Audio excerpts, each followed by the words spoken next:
So this is the wall that we're going to be working on.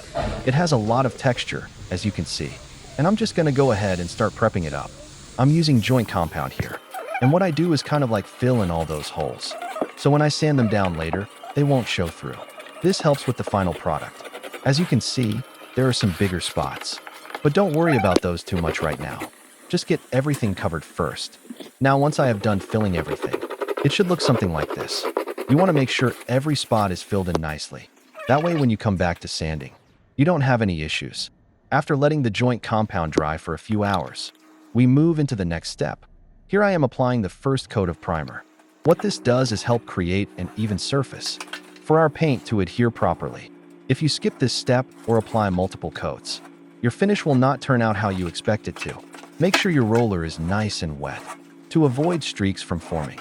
Also remember to roll in one direction only, as rolling over the same area twice can cause bubbles to form. Once the entire wall is primed, let it sit overnight before moving forward. The following day, after allowing time for drying, we begin by lightly sanding off excess dust that may have accumulated during application of the primer. Next comes another layer of joint compound, applied evenly across each section being painted. Again, focus more attention towards areas where needed, rather than covering large portions at once. Remember, less is better here. Too thick layers could lead to cracking later on, when applied under pressure due to weight gain from additional coats added afterwards. Once again, let this set aside until fully dried, before continuing further steps. Now on to painting itself. We use high-quality interior paints, suitable for both walls and ceilings alike, starting with cutting around edges, using either brush or small foam roller, depending upon preference.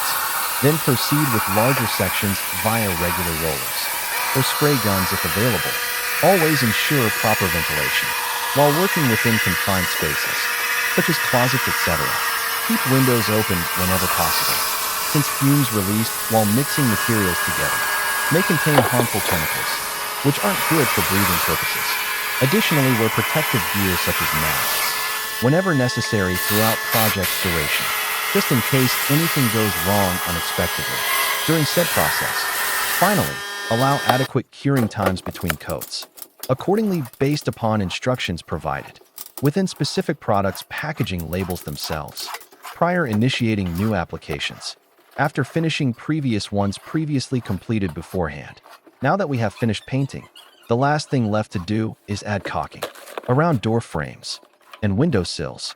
Caulk serves two main functions: preventing moisture buildup behind surfaces, while also providing aesthetic appeal by creating seamless transitions between elements, like trim pieces versus sheetrock walls, without leaving unsightly gaps visible. Instead, use silicone-based sealant suitable for indoor usage over latex-based alternatives, because latter tends breaking apart faster under humid conditions caused by excessive heat exposure, resulting in costly repairs downline should cracks develop prematurely due to poor adhesion caused earlier mentioned factors.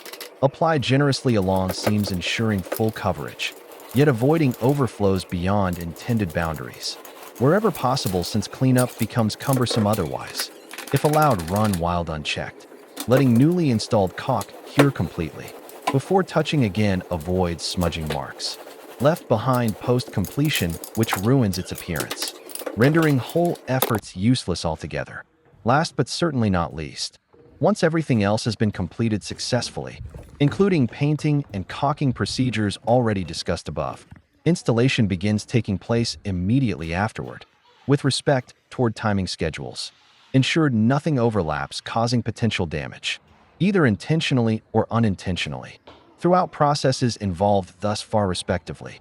For instance, installing baseboards prior to painting would mean having extra care taken, not scratching freshly painted surfaces. I hope you enjoyed it. Thank you so much for watching my video today, guys.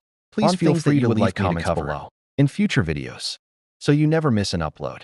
Don't forget to subscribe to my channel and hit the notification bell icon. See you soon. Bye-bye.